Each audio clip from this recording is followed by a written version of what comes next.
마지막 때까지 이 말을 감수하라. 오늘 본문은 다니엘서 전체의 결론이자 10장부터 이어지는 말씀의 결론 부분이라 할 수 있습니다. 10장부터 보면 바사왕국에서 3년에 이제 예루살렘으로 귀환한 이스라엘 백성들이 추진하던 성전 재건 사업이 어려움을 겪는다는 소식을 들은 다니엘이 이스라엘의 운명을 그렇게 붙들고 이스라엘의 대속의 사역을 하나님의 구속하심을 기대하면서 하나님 앞에 세일의 기도를 드립니다. 3년 동안 기도했는데 작정 기도를 드리는데 이 기도가 끝날 때쯤에 10장을 들여보니까 우바스 정금띠를 띠고 세마포 옷을 입은 한 사람이 나타나서 장차 이스라엘 백성에게 있을 일들에 대한 예언의 말씀을 주십니다.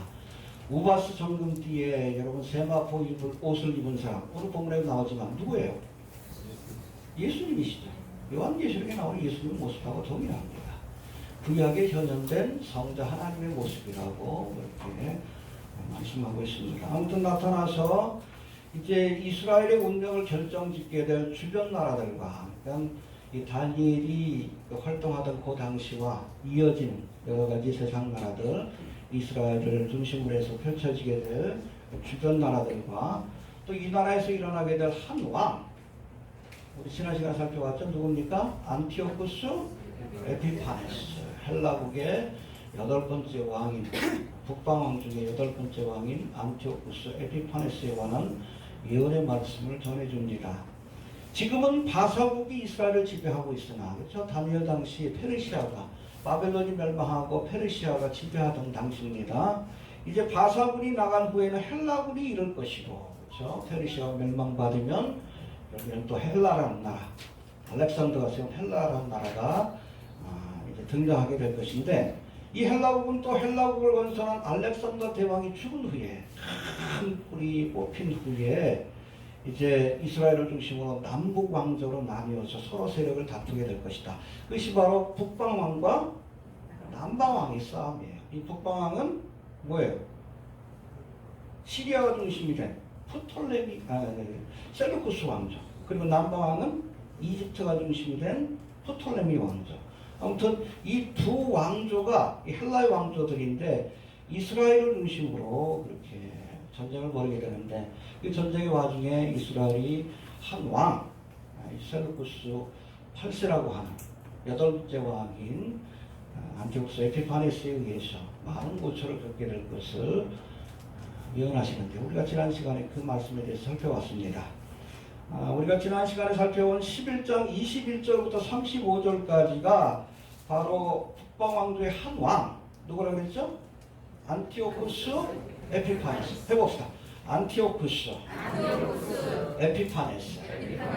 예, 그래서 이 에피파네스라는 이름은 원래 에피파네스 세오스라는 그러한 그 단어에서 따온 건데, 에피파네스 세오스라는 것은 신이 나타났다. 자기를 마치 인간의 몸을 입고 온 신인 것처럼. 이게 적그리스도죠. 적그리스도를 예표하는 인물입니다. 성전에다가 제우스상, 얼굴은 누굴 닮았어? 자기를 닮았어.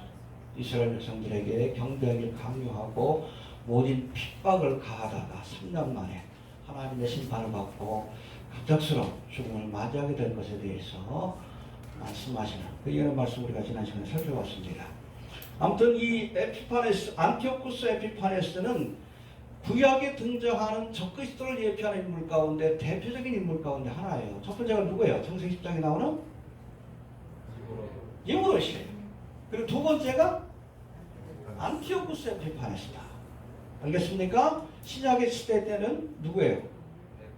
네로 황제가 적그리스도를 예표하는 인물이다. 그래서 우리가 그 이름의 수를 세어보라 666이라는 말씀이 나오죠. 요한계시록이. 근데 그 네로 황제의 이름도 풀네임을 수비학을 하면 666이 돼요. 그러니까 네로 황제도 적그리스도를 예표하는 인물 가운데 하나입니다. 그때부터 기독교에 대한 모든 핍박이 시작이 됐고. 이해가 되십니까? 예. 그리고 이어지는 11장 36절부터 45절까지는 자기 뜻대로 행하는 왕에 대한 예언이 나옵니다. 해봅시다. 자기 뜻대로 행하는 왕. 이건 안티오코스 에피파네스가 아니라 마지막 때에 등장할 적그리스도에 관한 예언의 말씀이에요. 그래서 36절부터 45절까지 그리고 이어지는 12장 13절까지의 내용이 이 마지막 때에 등장할 자기 뜻대로 행하는 왕이 이스라엘 백성들이 어떠한 고초를 줄 것이고 그 와중에 하나님께서 어떻게 이스라엘 백성을 구원하고 후속하실 것인지에 대한 예언의 말씀이다. 그렇게 이해하시면 될 것 같습니다. 알겠습니까? 근데 왜 안티오쿠스 에피파네스에 관한 예언 이어서 그 말씀을 주었는가? 이 안티오쿠스 에피파네스가 행한 일들, 과거에 성전에다 우상을 세우고 이스라엘 백성들을 핍박했다. 이것이 바로 7년 대환란 때 적그리스도가 행할 일들을 예표하고 있기 때문에 같이 이어서 이 예언의 말씀을 우리에게 전해주고 있다. 이렇게 이해하시면 됩니다. 성경에도 보면 특히 이사야 말씀 같은 경우에는 초림에 관한 예언의 말씀과 함께 이어서 재림에 때 이어질 예언의 말씀들이 함께 기록된 것을 우리가 볼 때가 있는데 이걸 잘 구분하지 않으면 혼돈이 돼요. 알겠습니까? 예, 지난 시간 살펴봤듯이 이런 11장의 예언이 이어지는 12장의 말씀은 이제 적그리스도가 성전에다 자신의 우상을 세움으로 시작될 7년 대환란 가운데서도 후 3년 반. 그래서 예레미야서에서는 뭐라고 합니까? 이것을 야곱의 환란. 해봅시다. 야곱의 환란. 알겠습니까? 적어도 우리가 7년 대환란을 이야기할 때에 전 3년 반은 특별히 이스라엘 땅에는 환란과 재앙이 없을 것으로 그렇게 많은 사람들이 보고 있어요. 이해됩니까? 이 땅에는 인과 나팔의 재앙이 이어지지만 그 재앙이 이스라엘 땅에는 패스오버 할 것이다 라고 보고 있습니다. 거기로 피하세요? 혹시 남아있으면? 어찌됐든. 그러나 여러분 이제 3년 반이 지나고 적그리스도가 이제 만왕의 왕으로서 세계 정부의 지도자로서 권세를 이제 얻게 될 때 그때는 이제 이스라엘과의 평화협약 7년간의 평화협약을 파기하고 어디에다가 성전에다가 자기 우상을 세움으로 본격적으로 이스라엘 백성들에 대한 핍박과 박해를 하기 시작할 것인데 그것을 예레미야 30장 7절에서는 야곱의 환란으로 같은 내용입니다. 7년 반의 후반부 관한 예언이다. 이해하시면 될 것 같습니다. 해봅시다. 야곱의 환란이 찾아오게 될 것이다. 예. 아무튼 이 야곱의 환란, 이스라엘 백성들이 겪게 될 전무후무한 환란이라고도 표현하는데 아무튼 이 환란을 거친 후에 그 마지막 환란의 끝에 예수님께서 어디로 재림하셨어? 감람산으로 재림하셔서 이제 적그리스도와 그 군대들을 물리치시고 예루살렘으로 돌아가셔서 그곳에서 만왕의 왕으로서 천년하고 천년의 기간 동안 이 땅을 통치하게 될 겁니다. 할렐루야. 그때 우리는 예수님의 신부로서 왕후의 권세를 가지고 그 통치에 참여할 것이고 이스라엘 백성 가운데 남겨진 산물의 1, 산물의 2는 몇 절 되는 거예요? 야곱의 환란의 기간 동안에 그들은 제사장 나라로서 그 통치에 참여하게 될 것입니다. 할렐루야. 예, 구체적으로 이 이어지는 예언의 말씀, 마지막 때에 관한 야곱의 환란에 관한 예언의 말씀을 살펴보는데 1절 한번 봅시다. 시작.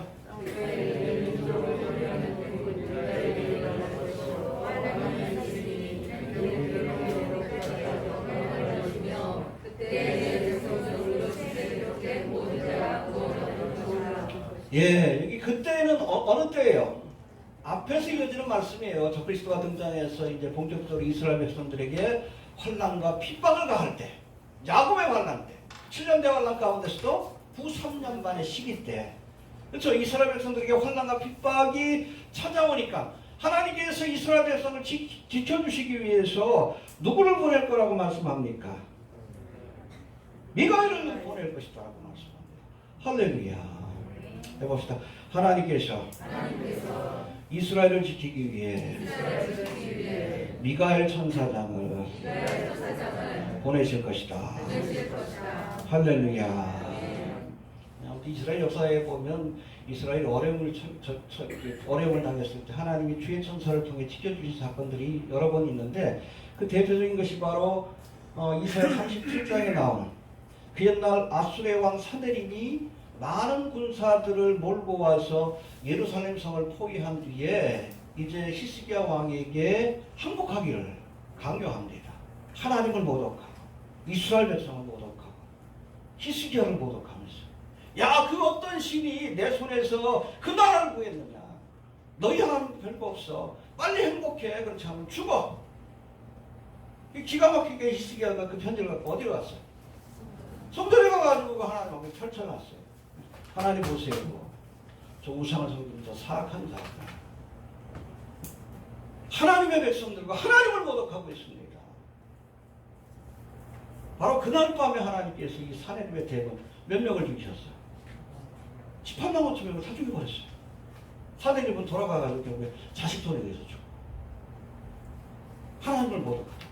근데 어떻게 죽이셨어요? 여호와의 사자 한 사람, 천사 한 사람이 18만 5천 명을 죽입니다.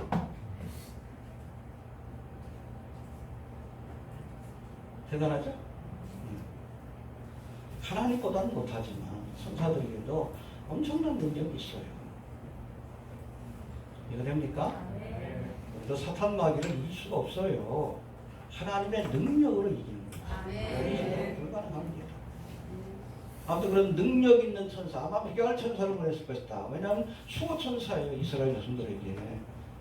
그 미가엘 천사를 보내서 후 3년 반 동안 적그리스도에 의해서 핍박을 받는 이스라엘 백성들을 지켜주실 것이다. 할렐루야.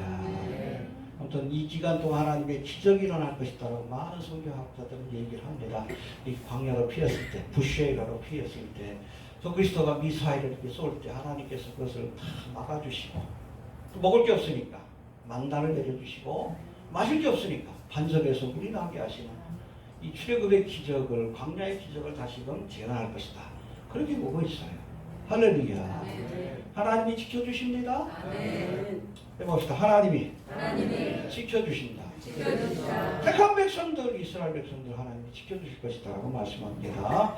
또 두 번째, 우리 1절 한번 다시 봅시다. 시작. 그때 내 민족을 포기하는 대군 미가가 일어날 것이요 또 하나님이 이르시니 이는 그 위로 그때까지 없던 하나님이 것이며 그때 내 백성은 무릇 기록된 모든 자가 오늘 올 것이라. 예, 해봅시다. 계곡 이래로 그때까지 없던 혼란일 것이다. 전무후무한 혼란이 찾아온다는 거예요. 사실 택한 받은 이스라엘 백성이지만 저들이 하나님의 말씀을 따라 불신하게 일어날 때 하나님께서는 많은 나라들을 이렇게 막대기로 사용하셔서 심판하셨습니다.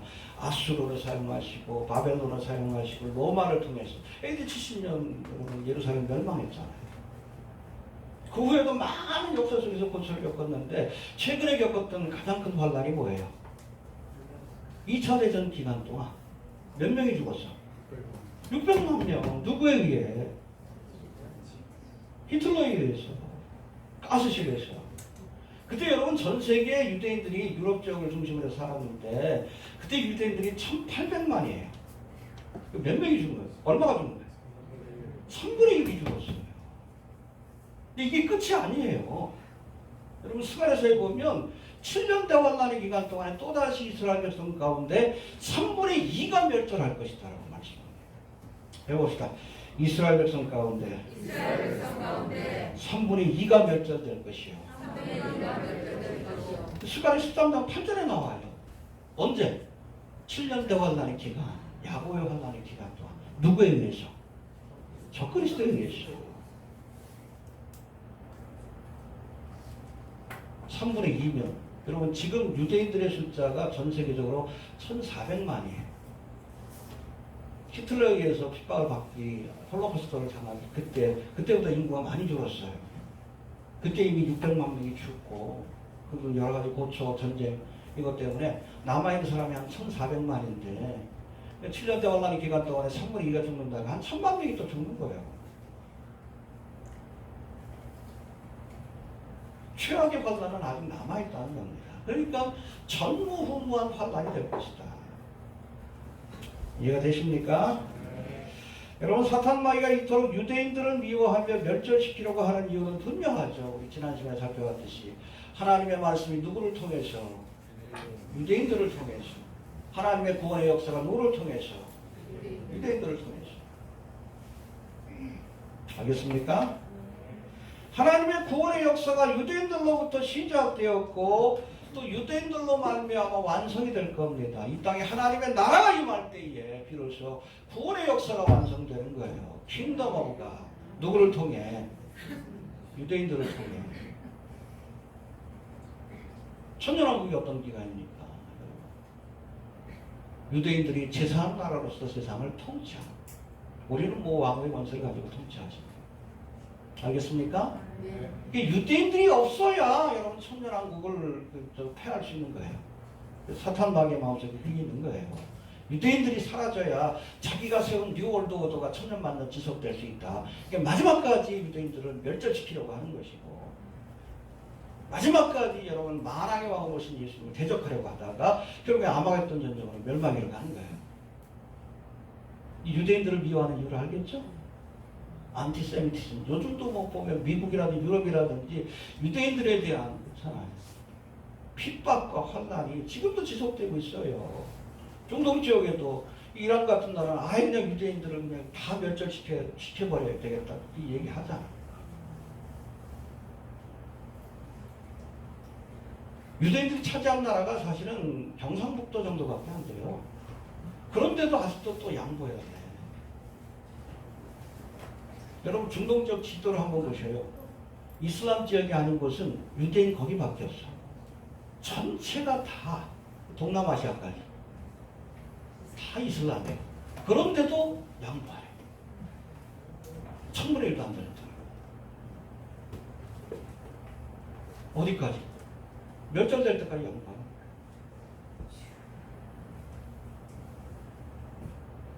그 뒤에 어둠의 권세가 있다는 거 알아야 돼요. 사탄 마귀가. 왜냐하면 유대민족이 멸절돼야 그래야 이 땅에 하나님의 나라가 세워질 수 없기 때문에 지금도 그러고 있는 거예요. 이해가 되십니까? 네. 자, 세 번째 우리 1절 다시 한번 봅시다. 시작. 그때 내 민족을 보내는 대고 미래에 일어날 것이요 또 환난이 있으리니 이는 대우 미래로 그때까지 없던 환난일 것이며 그때 내 백성 중 무릇 책에 기록된 모든 자가 구원을 얻을 것이라. 여러분 꼭 기억하세요. 유대인들하고 다 구원받는 게 아니에요. 3분의 2는 멸절됩니다. 이해가 됩니까? 누구만? 책에 기록된 자들만. 회개하고 예수 그리스도를 구세주로 메시아로 영접하는 자. 알겠습니까? 아브라함의 후손이라고 다 구원받는 게 아니에요. 예수님도 그랬잖아요. 아브라함의 후손이라고 다 구원받는 게 아니다. 사도 바울도 뭐라고 합니까? 대저 표면적 유대인이 아니다. 그렇잖아요. 결통적으로 유대인이라고 하나님 앞에 구속받은 백성이 아니다라는 뜻이에요. 그 요한계시록 2장에 보니까 자칭 유대인이라 하나 실상은 유대인이 아니요 사단의 배라. 사탄 마귀에게 속한 자들이 있다는 거예요. 지금 뭐 유태자본가들 그 중심이 누구요? 유대인들이에요. 일루미나티. 근데 그들이 하나님을 섬깁니까? 사단의 배요. 루시퍼를 섬기잖아요. 형통적으로 내가 유대인이라는 사실 구원을 보장하지 못합니다. 유대인이어도 예수님을 메시아로 영접하고 7년 대와 나의 기간 동안 회개해야 구원을 받는 거예요. 그 은혜의 시대를 사는 우리 교인들에게도 마찬가지예요. 교회 나왔다고 다 구원받은 것 아니에요. 처치맨이라고. 청함을 받은 사람은 많지만 진실하게 믿어야 돼요. 진실하게. 아무리 교회 10년, 20년 평생 다녀도 그 마음속에 진실한 믿음이 없으면 예수님을 만난 경험이 없다면 회개한 경험이 없다면 그건 처치맨이지. 그건 종교인이지 그리스도인이 아니에요. 책에 그 이름이 기록된 자. 괜찮아요. 진심으로 회개하고 믿은 사람들만이 여러분 구원 얻을 것이다라고 말씀합니다. 믿음을 돌아봅시다. 정말 진실하게 믿고 있는 건지 아니면 그냥 종교 활동을 하고 있는 건지. 그런 사람들 너무 많잖아. 이 마지막 때가 되니까. 가룟 유다도 예수님을 배신하는 순간 그 마지막 순간까지도 자기가 그리스도인인 줄로 착각했어. 그런 사람들 많다는 거예요. 유대인들의 착각이 뭡니까? 내가 유대인이기 때문에 당연히 구원받는다? 아니라고 말씀하잖아요. 책에 이름이 기록된 자들만. 알겠습니까? 네. 여러분 유대인이었다는 것은 하나님의 은혜를 받은 거예요. 괜찮아요. 말씀을 듣고 하나님에 대해서 알 수 있는. 근데 은혜 받았다고 다 구원받는 거 아니에요. 그 은혜를 구원의 기회로 삼아야 합니다. 이 자리에 와서 하나님의 말씀을 들을 수 있다는 것은 하나님께서 특별한 은혜를 주신 거예요. 근데 은혜 받았다고 다 구원받는 거 아니에요. 그 은혜를 구원의 기회로 삼아야 합니다. 회개해야 합니다. 만왕의 왕으로 오실 주님을 영접할 준비를 해야 돼. 그렇지 않으면 여러분 처치맨이라 할지라도 그 마음에 진심으로 예수님을 믿지 않으면 생명책에 그 이름이 기록되지 않은 자들은 구원받지 못하는 거예요. 내가 정말 구원받은 백성인지 돌아볼 수 있게 되길 바랍니다. 어떤 이유로 교회 나와도 상관없어요. 저도 뭐 고등학교 1학년 때부터 나왔어요. 친구 따라 나왔어요. 여학생들이 있다고 해서. 어린 마음. 좋더라고. 근데 그러다가 예수 믿게 된 거예요. 동기가 중요한 건 아니에요. 어떻게 나왔든 예수님을 만나는 게 중요해. 이해가 됩니까? 어떻게 나왔든 예수를 만나고 내가 하나님의 자녀가 되는 것, 우리의 이름이 생명책에 기록되는 것이 중요한 거예요. 유대인이라고 교회 나왔다고 다 구원받는 것 아니에요. 이해가 되십니까? 예, 그리고 두 번째, 이 종말의 날은 날이는 날이 될 것이다. 심판의 날입니다. 해봅시다. 심판의 날이 될 것이다. 그래서 제가 늘 얘기하지만 하나님의 심판, 성경적 의미에서 심판은 나누는 겁니다. 알곡과 가라지를, 양과 슬기로운 다섯 처녀와 착하고 충성된 종과 악하고 게으른 종. 근데 그 심판은 교회에서 먼저 시작이에요. 세상은 심판할 것도 없어. 어차피 다 불태워질 거니까. 여기 나왔다고 다 한국신자가 아니라는 거예요. 알겠습니까? 구체적으로 이 7년 대환란의 기간 동안에도 유대인들 가운데 하나님께서 나누시는 심판을 하실 터인데 구체적인 거 살펴봅시다. 우리가 앞서 1절에서 살펴봤듯이 1절 한번 봅시다. 시작.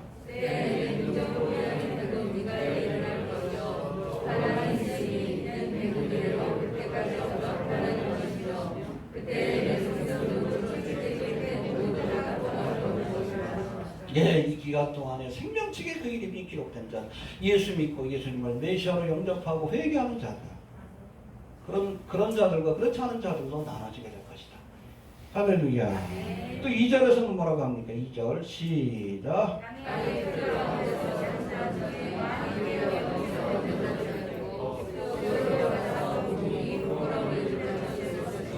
아주 중요한 말씀이에요. 이건 7년 대환란의 끝에 있을 일입니다. 땅의 티끌 가운데서 자는 자 중에 죽은 사람들이에요. 이해가 됩니까? 많이 깨어 영생을 얻는 자도 있겠고, 그렇죠? 예수님이 지상재림할 때 이미 죽은 자들이 구약의 성도들입니다. 이해가 됩니까? 그들 가운데 깨어서, 이거 부활했다는 얘기예요. 부활의 몸을 갖게 되는 겁니다. 언제? 예수님이 지상재림할 때.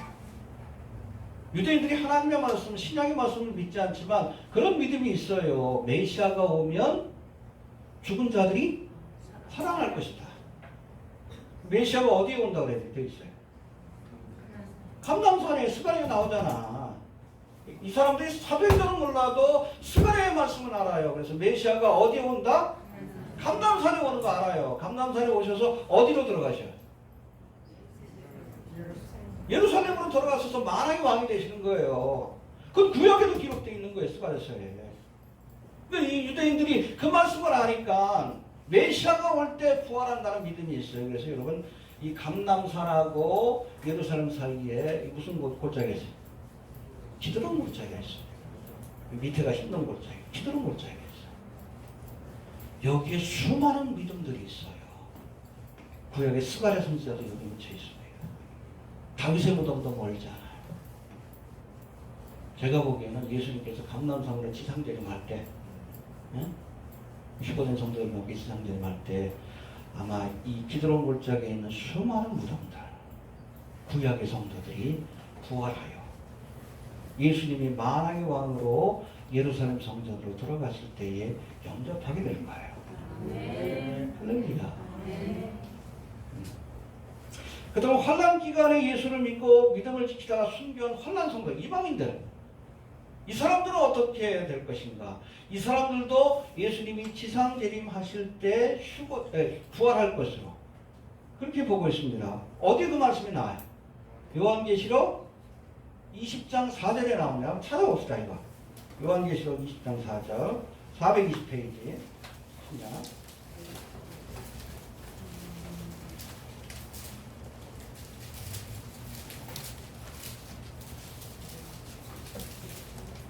그래도 예수님 지상재림하고 천년왕국 시작할 때 그때 있을 사건입니다. 4절 봅시다. 시작. 또 내가 보좌를 보니 거기 앉은 자가 있어 심판하는 것을 보았다. 또 내가 보니 예수의 증거와 하나님의 말씀을 공개를 받은 자의 영혼과 또 짐승과 그의 우상을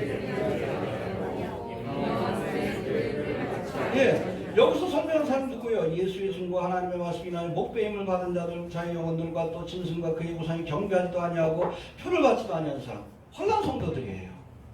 유대인들도 포함되어 있고 일반인도 포함되어 있고 이 사람들이 살아서 그리스도로 더불어 1000년 동안 왕노릇하리라.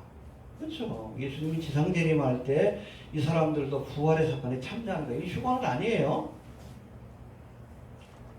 그래서 이스라엘에 여러분 보리하고 밀추수를 언제 하죠? 봄에 하죠. 봄에 하는데 이 추수를 3단계에 걸쳐서 추수를 하게 됩니다. 보리 추수는 조금 일러요. 보리 추수가 있고 나서 50일 뒤에 오순절 때 밀추수가 진행이 됩니다. 이해가 됩니까? 3단계로 그렇게 보리와 밀추수를 하게 되는데 첫 번째는 하나님 앞에 처음 익은 열매를 이렇게 봉헌하는 천열매를 드리는 추수가 있어요. 이해됩니까? 네. 그래서 여러분 이스라엘의 그 천열매를 드리는 절기는 두 번이에요. 초실절이. 보리추수의 천열매를 드리는 초실절이 있고 밀추수의 천열매를 드리는 그런 절기가 있어요. 이해됩니까? 무교절 첫날이 바로 보리추수의 천열매를 드리는 날입니다. 그때 예수님이 부활하신 거예요. 부활의 천열매로. 그리고 50일 뒤에 이때는 밀추수가 시작이 되면 좀 늦어요. 그때도 오순절 첫날에 초실절을 지켜요. 밀을 거두고 천열매를 누구한테 드리는 거예요? 처음 열매 하나님 것이니까 하나님 앞에 바치는 거예요. 그리고 나서 본격적인 추수가 진행이 됩니다. 천열매를 드리고 그 다음에 거두는 건 누구를 위한 거예요? 우리를 위한 거죠. 농사꾼을 위한 거예요. 그렇죠? 본격적인 추수가 있는데 요거로 끝나는 것이 아니라 3번째 추수가 있어요. 혹시 아셔요? 첫 번째는 하나님 앞에 드리는 거. 두 번째는 나를 위한 추수. 세 번째는 가난한 이웃을 위한 추수가 있습니다. 룻기에 나오죠. 이삭줍기예요. 3단계.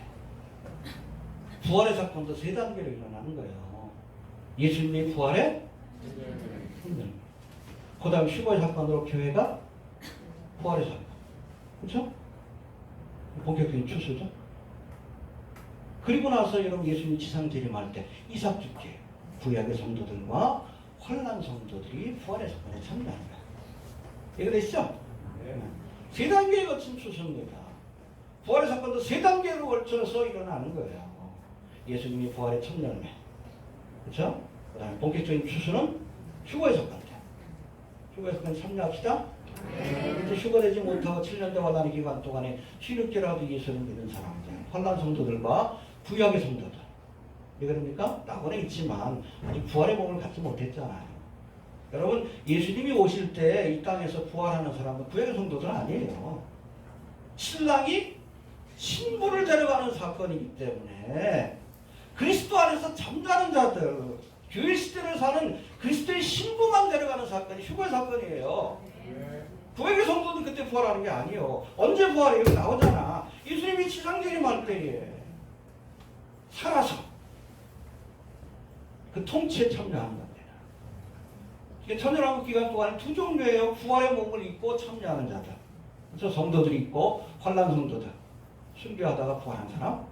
그리고 구약의 성도들. 이해가 되십니까? 그리고 아무튼 환난을 통과하고 믿음을 지킨 사람들. 이스라엘 백성 가운데 3분의 1. 이방인들 가운데서도 적은 숫자이잖아. 그런 사람들이 천년왕국을 시작해서 그들은 뭐 시집가고 생각합니다. 육신을 갖고 있기 때문에. 물론 수명은 나무의 수명처럼 길어질 것이다라고 얘기했어요. 에덴 동산과 같은 천년왕국이 펼쳐지고 그 마지막 때에 여기 그 가운데서도 신실하게 예수를 믿는 사람과 그렇지 않은 사람을 나누기 위해 무적행에 갇혔던 영으로 하여 다시 한번 세상을 미혹하게 하고 그리고 백보자 심판이 있고 신천신지 새 예루살렘이 펼쳐지는 거예요. 요한계시록 끝났네. 머릿속에 그려지시죠? 아무튼 구약의 성도들이 언제 부활하냐? 이거예요. 2절에 나오고 환란 성도들이 언제 부활하냐? 요한계시록 20장에 나옵니다. 20장 4절에. 알겠습니까? 요거는 이삭축기입니다. 본격적인 추수는 휴거의 사건이에요. 천년배를 드리는 사건은 예수님의 부활이에요. 이해가 되시죠? 예. 잘 정리합시다. 예. 여튼 이렇게 구원을 얻고 마지막 부활 사건에 참여하는 성도들은 뱀마의 심판을 받게 될 것이다라고 말씀합니다. 여러분 한 번 죽는 것은 그 후에는 구속받은 백성들도 심판을 받습니다. 그러나 이것은 지옥에 보내기 위한 심판이 아니에요. 상급을 결정하기 위한 심판, 이걸 뱀마의 심판이라고 합니다. 고린도후서 5장 10절에 나와 있어요. 알겠습니까? 그 구체적인 내용들이 3절에도 나옵니다. 이건 이스라엘 백성들에게도 하나님께서 구원받는 건 다 구원받는 거지만 그 가운데 하나님의 영광과 상급을 얻을 자와 그렇지 않은 자들이 나눠지게 된다. 3절 한번 봅시다. 시작.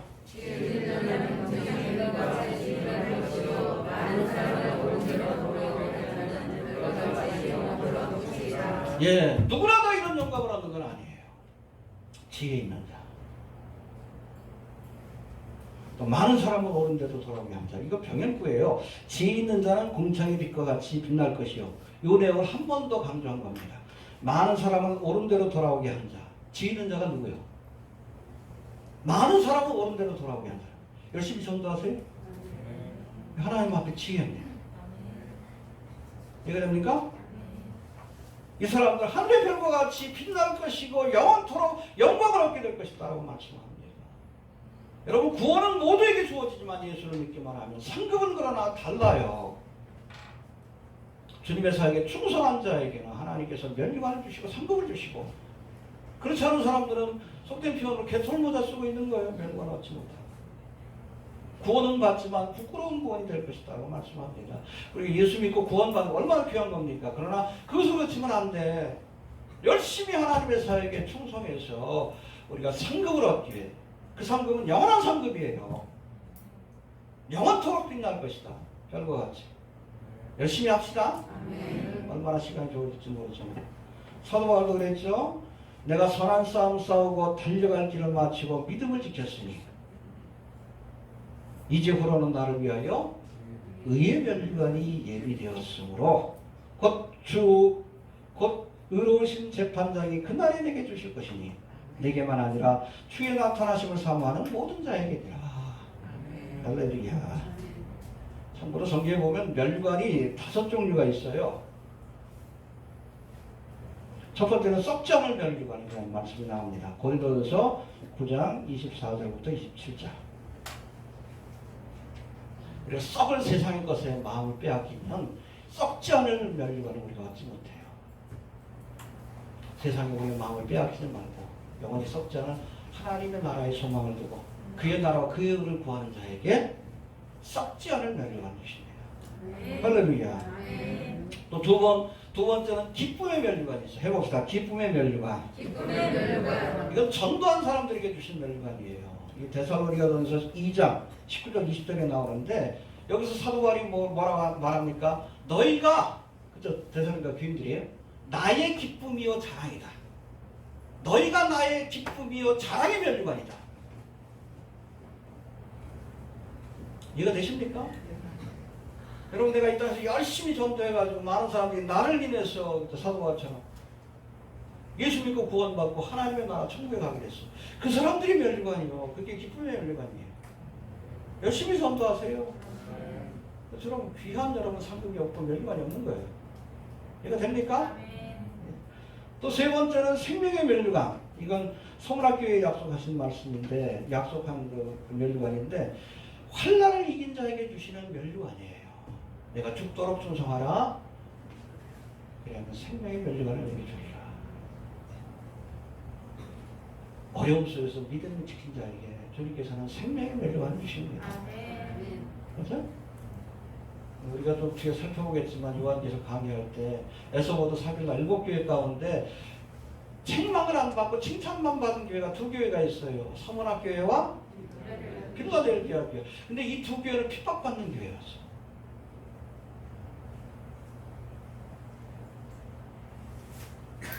핍박을 받을 때 흠없는 믿음으로 거듭나게 되는 거예요. 우리 한국교회는 라오디게아 교회 같잖아. 물질적으로 풍요하고 영적으로는 헐벗고 굶주리고 눈멀고. 이 서문학교에 주신 약속이 죽도록 순종하라. 왜냐하면 생명의 면류관을 내게 주리라. 혼란 가운데서도 믿음을 지킨 자들에게 생명의 면류관을 주십니다. 그리고 그런가 하면 베드로전서 5장에 보면 2절부터 4절까지 영광의 면류관이 주어지는데 누구에게 주시는 면류관입니까? 목자의 사명을 잘 감당한 사람, 주님께서 맡기신 양떼들을 잘 돌보고 그를 바른 길로 인도하는 사명을 맡은 자에게 영광의 면류관을 주실 것이다. 목회자에게 주시는 면류관입니다. 그리고 마지막으로 우리가 살펴본 말씀처럼 의의 면류관. 내가 선한 싸움 싸우고 달려갈 길을 마치고 믿음을 지켰으니 마지막까지 믿음을 지키고 영적 싸움을 싸우고 하나님의 사에게 충성한 자에게 의의 면류관이 주어지는 거예요. 이 면류관을 얻기 위해서 애씁시다. 영원토록 개털 묻었으면 좀 그렇잖아. 그럼 받은 면류관을 주님 앞에 또 던져드리는 거지만, 그래서 상급을 얻기 위해 애쓰시길 바랍니다. 또 구원받은 사람들 가운데서도 상급을 얻는 자와 그렇지 못한 자로 나눠지게 될 것이다라고 말씀합니다. 그리고 세 번째 4절 말씀 한번 봅시다. 4절 시작. 아니라 마지막 때까지 이를 완수하고 그를 구원하라. 많은 사람의 말에 얽매하며 지식이 더하리라. 예, 다니엘에게 계시의 말씀을 주는데 그런데 뭐라고 하십니까? 마지막 때까지 이 말씀을 간수하고 봉함하라. 억지로 해석하려고 하지 말라는 뜻이에요. 알겠습니까? 그러니까 다니엘이 이 글을 쓸 당시에는 봉함된 그런 인봉된 그런 계시의 말씀이에요. 이 다니엘이 이 계시의 말씀을 받았지만 본인은 이해를 못했어. 8절에 나와요. 8절에 시작.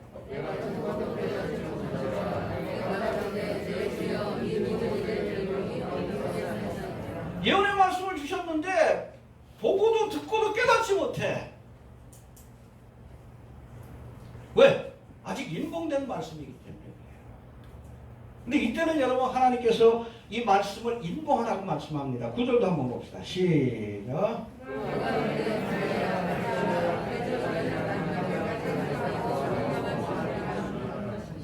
예, 이때는 인봉하라고 그랬죠. 그러니까 억지로 풀지 말라는 얘기예요. 응?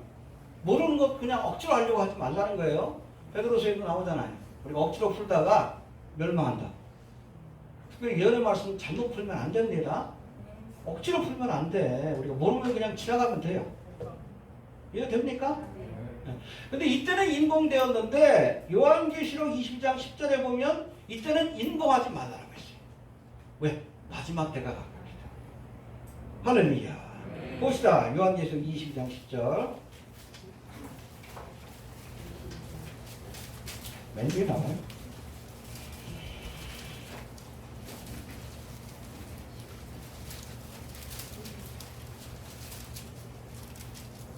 자, 시작.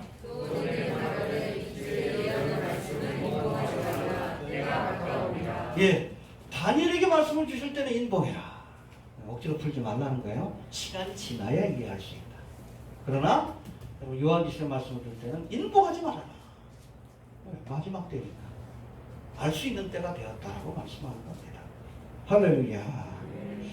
우리가 지난 시간에 살펴봤듯이 하나님이 인생들에게 하나님의 뜻을 알려주기 위해서 사용하는 수단이 있습니다. 첫 번째가 레벨레이션, 계시.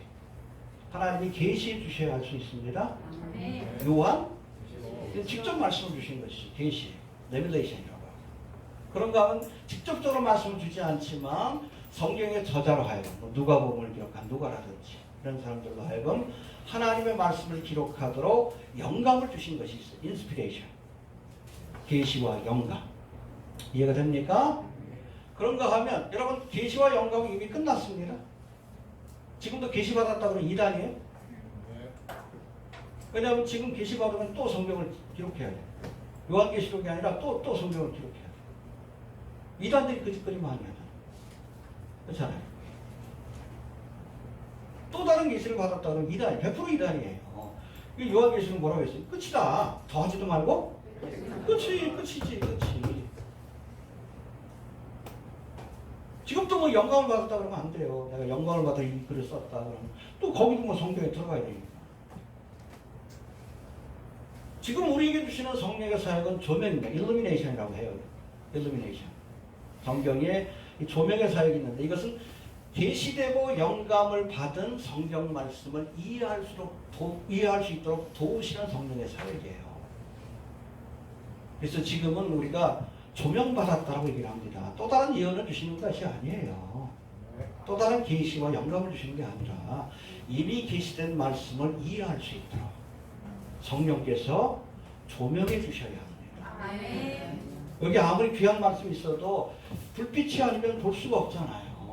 깜깜한 밤에 어떻게 보겠어? 글씨가 안 보이는데 주님께서 깨닫게 해주셔야 돼요. 근데 우리가 프로그레시브 일루미네이션이라고 해서 점진적인 조명의 사역이 있어요. 하나님께서 성경 말씀을 온전히 어느 시대나 다 이해할 수 있게끔 주신 것이 아니에요. 다니엘 시대 때는 이 계시의 말씀, 다니엘을 통해서 계시의 말씀을 주셨지만 다니엘 자신도 이해를 못했어. 왜? 봉인된 책이기 때문에. 지금은 우리가 이해합니다.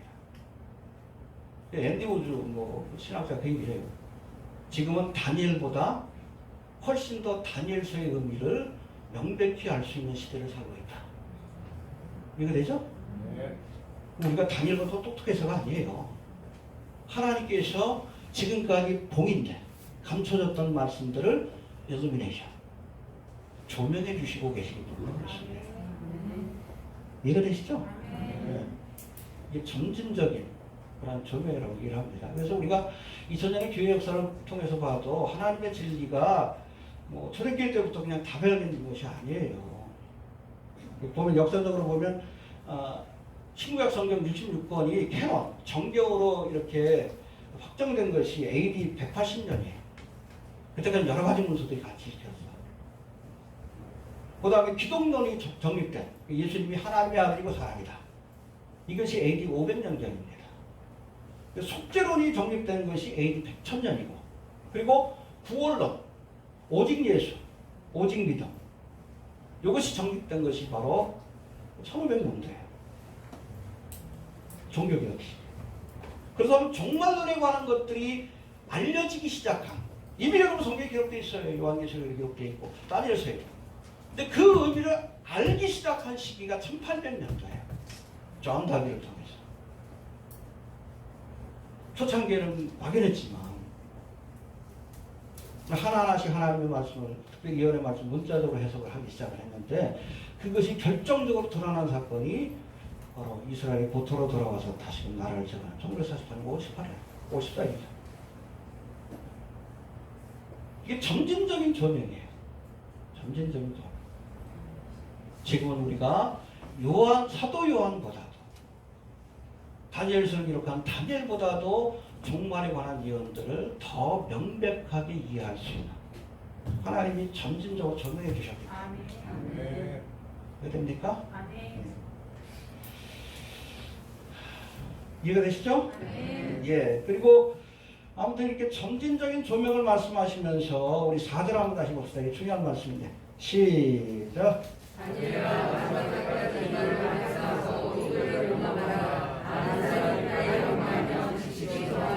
예, 마지막 때까지는 억지로 풀려고 하지 말고 억지로. 여러분 성경 억지로 풀면 안 돼요. 모르는 거 그냥 넘어가야 합니다. 알겠습니까? 예, 억지로 풀지 말고 봉함하라. 그러나 마지막 때가 되면 많은 사람이 빨리 왕래하며 지식이 더하리라. 해봅시다. 많은 사람들이 빨리 왕래하며 지식이 더하리라. 이게 마지막 때 상황을 예언한 말씀이라는 것은 공통적이지만 여기 두 가지 해석이 있어요. 첫 번째 문자적으로 해석을 해서 마지막 때가 되면 많은 사람들이 빨리 왕래하고 교통이 발달하고 지식이 더하리라. 정보화 시대 아니에요. 그걸 예언한 말씀이라는 첫 번째 해석이 있고 또 두 번째 해석은 뭔가 하면 많은 사람이 빨리 왕래하며 지식이 더하리라. 이 말씀에서 빨리 왕래한다는 단어가 히브리어로 슈트라고 되어 있습니다. 그런데 이 단어에 두 가지 의미가 있어요. 이 단어에는 이곳저곳을 여행한다는 뜻입니다. 여러분 사람들 이곳저곳 지금 뭐 비행기도 교통도 발달했습니다. 그렇죠? 그런 뜻이 있는가 하면 이 뜻과 함께 이 빨리 왕래한다는 뜻, 이 슈트는 부지런히 하나님의 말씀을 살펴본다는 뜻이 있어요. 해봅시다. 부지런히 하나님의 말씀을 살펴본다. 그렇죠. 아모스 8장 12절에도 똑같은 그런 의미로 사용이 되었습니다. 그러기에 많은 사람이 빨리 왕래하며 지식이 더하리라 이 말씀은 4장 앞에 있는 말씀과 연관지어 볼 때에 종말에 관한 다니엘의 예언이 다니엘 당시에는 봉인됐습니다. 알 수가 없어요. 그러나 마지막 때가 되면 많은 사람들이 부지런히 이 예언의 말씀을 살펴보므로 종말에 관한 지식이 더해지게 될 것이다. 지금은 그렇잖아요. 이해됩니까? 알려면 부지런히 살펴봐야 돼. 여호와를 알라? 배워야 돼요. 부지런히 살피면 알 수 있는 시기요. 왜? 지금은 인공된 것들이 풀린 시기이기 때문에 그래요.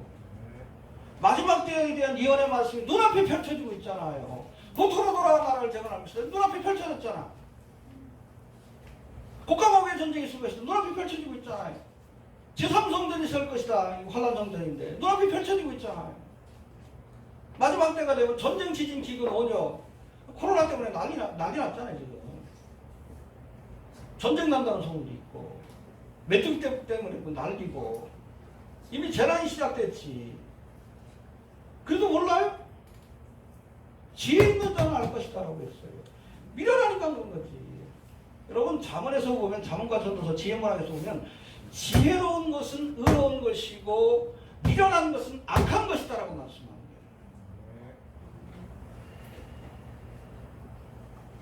알아야지. 내 백성이 지식이 없어서 망한다고 했어요. 왜 몰라? 부지런히 왕래하면서 그 찾아봐야 될 거 아니요. 세미나에도 안 와. 왜 배우려고 안 해요?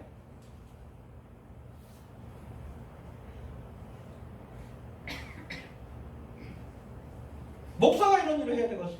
신학자들 뭐 하는 거예요?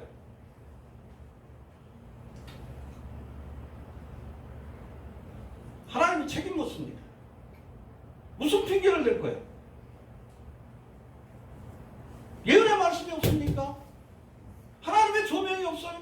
어린애도 알지. 예수 안 믿는 사람들도 아는데 마지막 때가 가깝다는 거예요. 안 배우잖아요. 부지런히 왕래하며 지식을 더해야 되는데. 알아야 가르칠 거 아니에요. 알아야 여러분 준비할 건 아니에요. 이 지식이 없어서 망하는 거예요. 지식이 없어서. 남겨서 봐요. 저 그리스도에 의해서 핍박의 대상이 되지. 이제.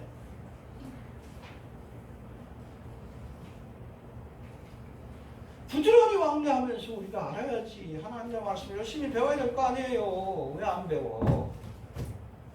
이미 하나님께서 그 봉인된 말씀을 풀어놓으셨는데 인복하지 말라 그러잖아요. 열심히 배워라.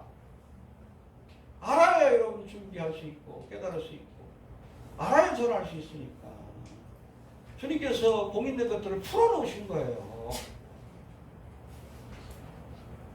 답답하죠? 답답해요. 그런 목사 신학자들한테 책임을 물을 겁니다. 제가 늘 얘기합니다. 여러분 일반 사람들이 의학 지식이 없는 건 죄가 아니요. 의사가 의학 지식이 없는 건 죄예요. 돌팔이 의사 사람을 죽이는 거예요. 돌팔이 목사가 영혼을 죽이는 거예요. 왜 이렇게 무식해? 하나님이 다 풀어 보여주셨는데 배우려고 하지도 않고 책임을 안 묻겠어요? 하나님이? 네? 너무 분명하게 보여주셨잖아요. 다니엘보다 다니엘의 예언을 더 명백하게 이해할 수 있는 시대, 요한보다도 요한계시록을 더 명백하게 이해할 수 있는 시대로 우리가 살고 있는데, 그렇잖아요. 어제의 예언이 오늘의 여러분 기사가 되고 있잖아요. 뉴스가 되고 있잖아요. 전혀 뭘 보여줘요? 멸망이에요. 돌아가지 않습니다. 끝이요. 책 보내고 나면 오셨으면 좋겠어. 할 일도 없어. 남겨진 자들은 그러나 7년 대화가 환란을 겪게 될 거예요.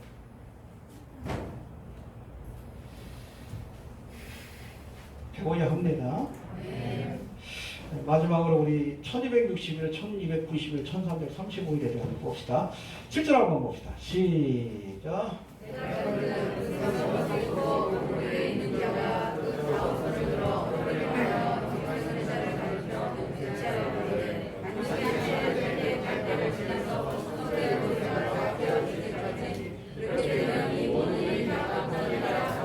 예, 야곱의 환란으로 상징되는 7년대 환란 후반부가 한때와 두때와 반때, 3년 반이죠. 이스라엘의 1년이 360일이에요. 정확하게 1260일이 걸릴 것이다. 그 말씀하신 거예요. 첫 번째. 여기에 더해지는 그런 말씀도 주시는데, 그 다음에 11절 한번 봅시다. 시작.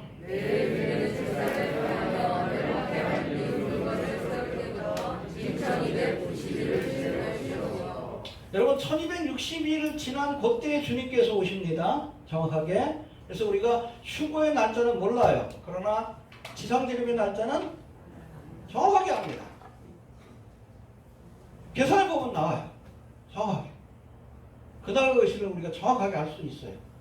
왜냐하면 1260 말씀하셨기 때문에. 그런데 오시고 나서도 보니까 30일이 더해진다. 말씀이 나와요. 봅시다. 매일 드리는 제사를 피하고 멸망, 개한, 미운 물건을 세울 때부터, 그렇죠?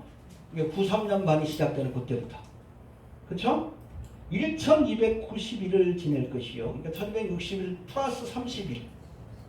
이 30일의 기간이 무엇일까? 제사에 관한, 성전에 관한 언급이 있기 때문에 이 기간 동안에 더럽혀진 성전이 다시 한번 청결케 되고 리모델링 되는 그런 기간일 것이다 라고 보고 있어요. 이해가 됩니까? 여러분 천년왕국에 성전이 있어요? 없어요? 있어요. 희생제사가 있습니까? 없습니까? 제사 드린다고 나와요. 에스겔 48장에 봐요. 근데 그때 드리는 희생제사는 여러분 대속을 위한 게 아니에요. 성찬식하고 똑같다고 보시면 됩니다. 예수님이 이루신 대속의 사역을 기념하는 그런 제사가 드려질 것이다 라고 보고 있어요. 근데 이게 여러분 지금 역사 속에서 성전이 두 번 세워졌죠? 첫 번째 성전은 무슨 성전? 솔로몬 성전. 이게 여러분 바벨론에서 멸망받고 나서 그 다음에 수르바벨이 포로에서 돌아온 뒤에 뭘 세웁니까? 다시금 성전을 세웠어요. 수르바벨 성전. 이것을 리모델링한 것이 예수님 당시에 있었던 헤롯 성전이 두 번째 성전. 이것은 누구에 의해서 멸망받죠? AD 70년 로마에 의해서 돌 하나도 돌 위에 남지 않는 그 자체를 우리가 지금 예루살렘에 확인할 수 있습니다. 돌 하나도 돌 위에 남지 않은 철저하게 파괴된 성전의 모습을 볼 수 있어요. 그런데 여러분 앞으로 세워질 두 개의 성전이 또 있다라고 말씀합니다. 이게 뭐예요? 7년 대환란 때 성전이 세워집니다. 제3성전. 왜? 요한계시록에 여러분 배경이 어디요? 성전이에요. 적그리스도가 어디에다가 자기 우상을 세워? 그러려면 성전이 있어야 되는 거죠. 이해가 됩니까? 제3성전이라고 얘기합니다.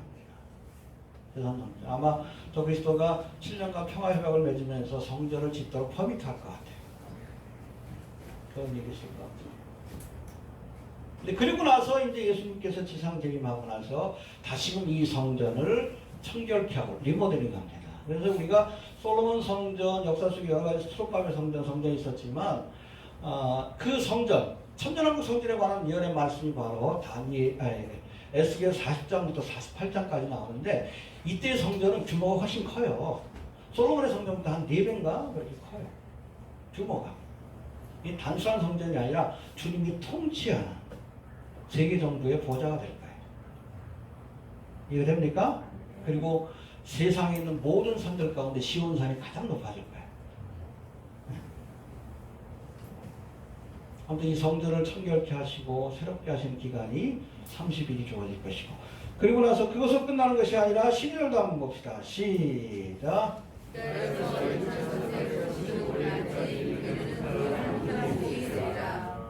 예, 성전을 정결케 하는 시간 30일의 시간 이후에 다시금 45일의 시간이 주어질 것이다. 이건 뭐 이 기간은 예수님께서 천년왕국을 시작하기 위해서 준비하는 기간입니다. 우리나라도 그렇죠. 대통령 당선되고 나서 준비하는 기간이죠. 지난번 뭐 대선 때는 갑자기 그냥 저거 탄핵이 돼가지고 곧바로 임기를 시작했지만 보통은 한 달이나 두 달 정도 줍니다. 미국도 그래요. 11월 달에 대선 있죠. 1월 달부터 임기가 시작이 돼요. 한 두 달 정도는 어떻게 보면 정권 인수 기간입니다. 천년왕국을 시작하기 위해서 주님께서 사탄 마귀에게 적그리스도에게 넘어갔던 정권을 인수하는 기간이다 라고 보시면 됩니다. 이때 양과 염소의 심판이 있을 것이고, 그렇죠? 이 땅에서 주님의 사역에 충성한 자에게는 한 골, 10골, 5골을 다스리는 권세가 주어지게 될 겁니다. 할렐루야. 이 기간이 45일이에요. 그때까지 기다린 자에게 복 있어요. 할렐루야. 믿습니까? 정리가 되시죠? 왜 75일이라는 시간이 더 주어지는가? 30일과 45일. 30일 동안은 성전을 새롭게 하는 시간, 45일은 정권 인수기간, 그 세상을 심판하는 기간이다 라고 보시면 됩니다. 결론적으로 우리 다니엘 12장, 다니엘 전체의 결론이라고 할 수 있는 말씀은 지혜로운 자가 되라는 겁니다. 해봅시다. 지혜로운 자가 되라. 지혜로운 자가 되라. 10절 한번 봅시다. 10절. 시작.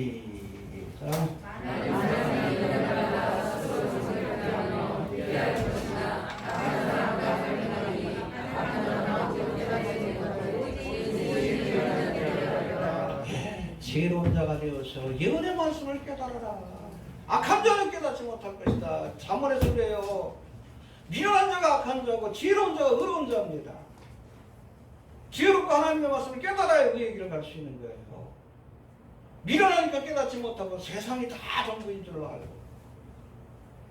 박진영이 교회 다닌다 그러면서 무슨 사탄마귀 앞자리 노릇을 해. 미련한 거 아니요? 그게 악한 거예요. 지혜로운 자가 되어야 깨닫습니다. 지혜로운 자가 되어야 여러분 부지런히 다니면서 마지막 때에 대한 지식을 얻을 수 있고 또 이것을 전할 수 있는 건 아니에요. 지혜로운 자가 되시길 바랍니다. 그리고 우리 성전을도 한번 봅시다. 지혜로운 자. 시작.